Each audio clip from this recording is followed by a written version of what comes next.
Question number 10 कह रहा है कि which of the phenomena contribute significantly to the reddish appearance of the sun at the sunrise और sunset. याद होगा स्टूडेंट्स आपको, ठीक है। ये देखिए ये सन है, ठीक है, ये नून का टाइम है ना, नून मतलब दोपहर के 12 बज रहे हैं। और ये देखिए ये क्या है आपका, ये सनराइज है, क्लास में हमने आपको बताया। और यहाँ क्या हो गया, सनसेट हो गया, ठीक है, याद है आपको।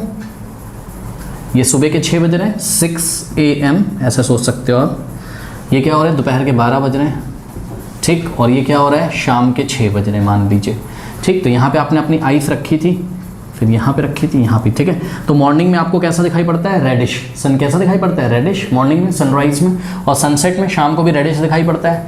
तो ऐसा क्यों होता है, हमने आपको बताया था, ठीक है। इस डायग्राम को कुछ ऐसे बना लीजिए तो क्लियर होगा, और ठीक है।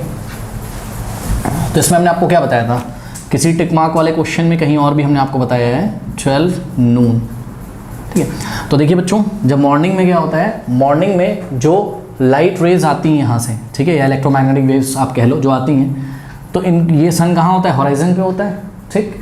तो इसको ज़्यादा डिस्टेंस ट्रेवल करना पड़ता है। और ज़्यादा डिस्टेंस ट्रेवल करने का मतलब है कि लाइट का जो वाइट लाइट होती है उसका जो ब्लूइश वाला जो कंपोनेंट होता है, क्योंकि उसका वेवलेंथ कम होता है, तो most of the bluish component scattered हो जाता है। और कौन सा कंपोनेंट स्कैटर्ड नहीं होगा, तो जवाब है रेड कलर का कंपोनेंट स्कैटर्ड नहीं होगा। क्यों, क्योंकि रेड कलर का वेवलेंथ ज़्यादा होता है, ठीक है ना। तो रेड कलर यहाँ तक रीच हो जाता है, तो रेडिश नज़र आता है। शाम को भी यही होता है कि लाइट रेज देखिए ज़्यादा डिस्टेंस ट्रेवल कर रही हैं, और ज़्यादा डिस्टेंस ट्रेवल करने में वाइट लाइट के मोस्ट ऑफ द कंपोनेंट तो रास्ते में ही, मतलब ऑब्वियसली ब्लूइश वाला जो पार्ट होता है, ब्लू कलर वाले जो पार्ट्स होते हैं, वॉयलेट, इंडिगो ब्लू, ये सब रास्ते में स्कैटर्ड हो जाते हैं, क्योंकि इनका वेवलेंथ कम होता है और रेड कलर आप तक पहुँच जाता है। तो आपको सन राइज और सनसेट में सन कैसा दिखाई पड़ता है, रेडिश। लेकिन नून में, दोपहर में देखिए लाइट को रिलेटिवली कम डिस्टेंस ट्रेवल करना पड़ रहा है ना। तो कम डिस्टेंस अगर लाइट ट्रेवल करेगी तो क्या होगा बताइए, कम डिस्टेंस अगर ट्रेवल करेगी तो ब्लू लाइट उतनी ज़्यादा स्कैटर्ड हो नहीं पाएगी। तो मेनली आपके जो 7 कलर हैं, 7 के 7 कलर्स आप तक पहुंचेंगे तो सन कैसा दिखाई पड़ेगा, वाइट आपको दिखाई पड़ेगा, है ना। बल्कि शाम को और मॉर्निंग में, सनराइज सनसेट में आपको रेडिश दिखाई पड़ता है, हमने आपको पहले ही बता दिया। तो आपने बच्चों यहाँ पर क्या देखा बताइए कि सनराइज और सनसेट में ये जो सन का अपीयरेंस रेडिश कलर का होता है, यहाँ फिनोमेना कौन सा यूज हो रहा है, कौन सा नेचुरल फिनोमेना, यहाँ लाइट की स्कैटरिंग हो जा रही है।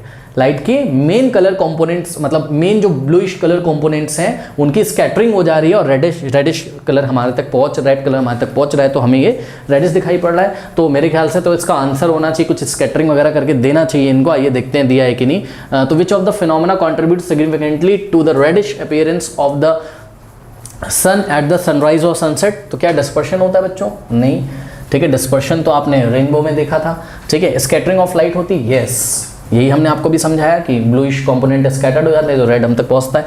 क्या बच्चों total internal reflection of the light होता है, नहीं, ये तो हमने रेनबो में पढ़ा था। क्या reflection of the light from the earth होता है, ऐसा तो हमने कुछ पढ़ा नहीं था कि अर्थ से सरफेस से लाइट रिफ्लेक्ट हो जाती है तो सन हमें रेडिश दिखाई पड़ता है, सनसेट और सन, ऐसा तो कुछ पढ़ा नहीं था। तो option B is the correct option, okay, कर लीजिए।